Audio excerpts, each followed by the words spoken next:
흰남노 참 걱정인데요. 네. 지금 어디쯤 지나가고 있고 어떻게 갈 것으로 예상되는지부터 좀 먼저 다시 정리해 주시죠. 네, 지금 현 위치는 그 대만 남동 쪽에 약 520km 바다 위에 중심을 두고 있고 네. 반경이 강풍 반경이 한 20m 되니까 지금은 이제 초강력 강도에서 한 단계 낮아진 매우 강한 단계 세력을 유지하고 있는데 문제는 이게 서쪽으로 가다가 어제 밤에 새벽경에 그러니까 남쪽을 향하다가 북쪽으로 방향을 완전 자동차로 말하면 급커브를 꺾듯이 지금 꺾은 상태고 네, 네. 대개 태풍의 특성상 이제 방향을 크게 전환했기 때문에 속도는 거의 정체하다시피 오늘 저녁까지는 제자리에서 머물 것으로 보입니다. 네. 예.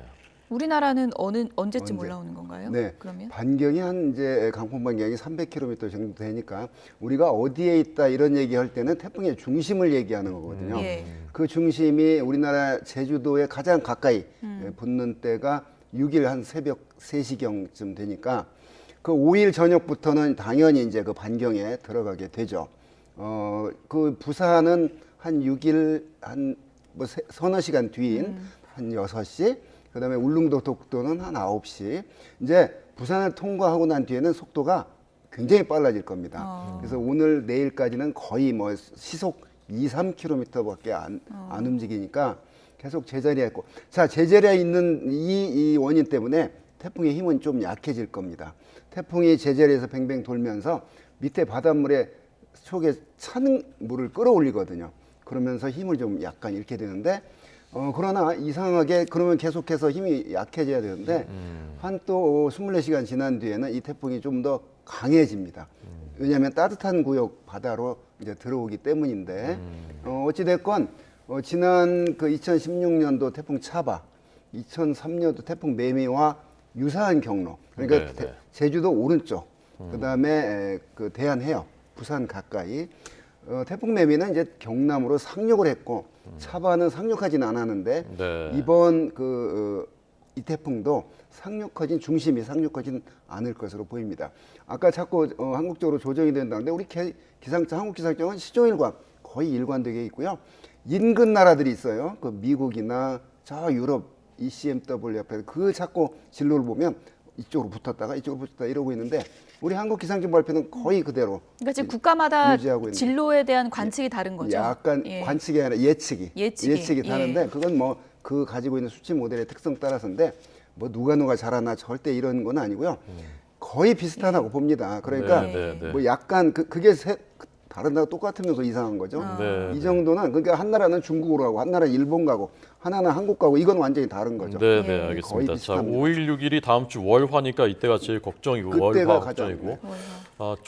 초속이 54m라고 네, 하는데 이 54m면 어느 정도입니까? 네, 지금은 좀 줄어서 이제 초속 중심 부근이 51m. 51m. 네, 한 초속 30m 정도 바람이 불면 굉장히 나무가 뽑히고 이럴 정도거든요.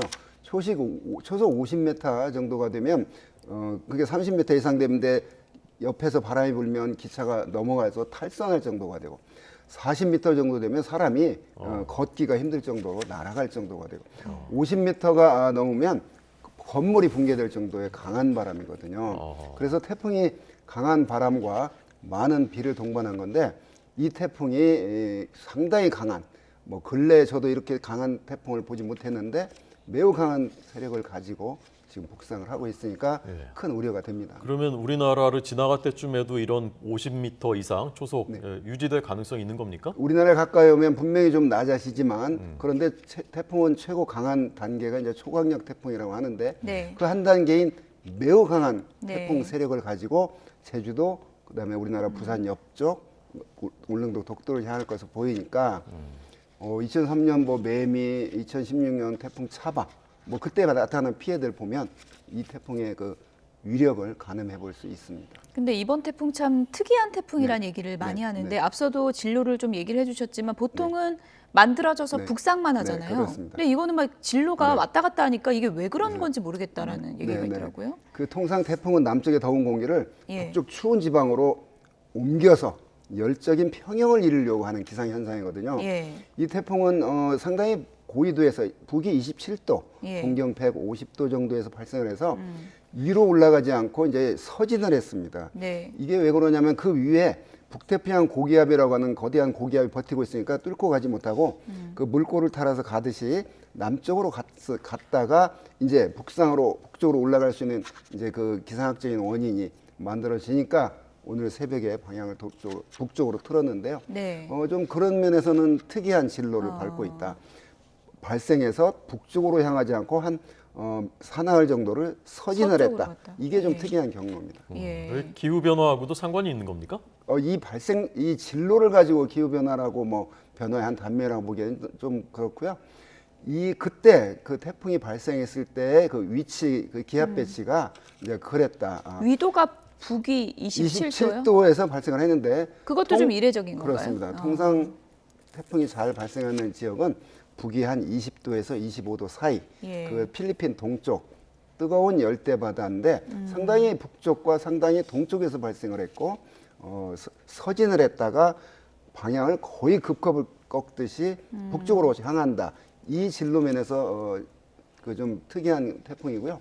기후변화 말씀하셨는데 이 기후변화의 한 단면으로 우리나라까지 오는 태풍이 이 태풍처럼 이제 강한 그런 그 경향을 보이고 있습니다. 네. 과거에도 보면 이렇게 강력한 태풍이 올라온다고 하는데 올라오다가 세력이 약해지거나 아니면 이제 비껴가거나 이런 사례들이 적지 않게 있었거든요. 그럼요. 이번에도 그럴 가능성은 어느 정도입니까? 자, 그게 이제 이 경로를 오는 경로의 그 바닷물의 온도를 보게 되고요. 그 다음에 태풍이 이런 원통형의 그 소용돌이, 그 통돌이 같은 그런 그 모양을 갖고 있는데 하층의 바람과 상층의 바람의 차이가 있으면 이 태풍이 강한 세력을 유지하기가 힘들거든요. 네, 네. 그걸 이제 윈드 시어라고 그러는데 그런 윈드 시어가 약한 지역을 지나면 갑자기 세력을 잃거나 약해지는데 이 태풍은 그러지는 않을 것으로 보입니다. 왜냐하면 바닷물의 온도가 계속 따뜻한 상태를 유지하고 지금보다는 기온이 내려가지만 죄송합니다. 그다음에 윈드 시어가 그렇게 또 강하게 큰 차이가 나지 않기 때문에 네. 이 태풍이 금방 말씀하신 대로 갑자기 힘을 잃거나 그런 태풍이 가끔 있었거든요. 당초 센 태풍으로 온다고 그랬는데 중간에 힘을 잃어서 그런 경우가 있는데 이 태풍은 그러진 않을 것으로 보입니다. 아이고 걱정이군요.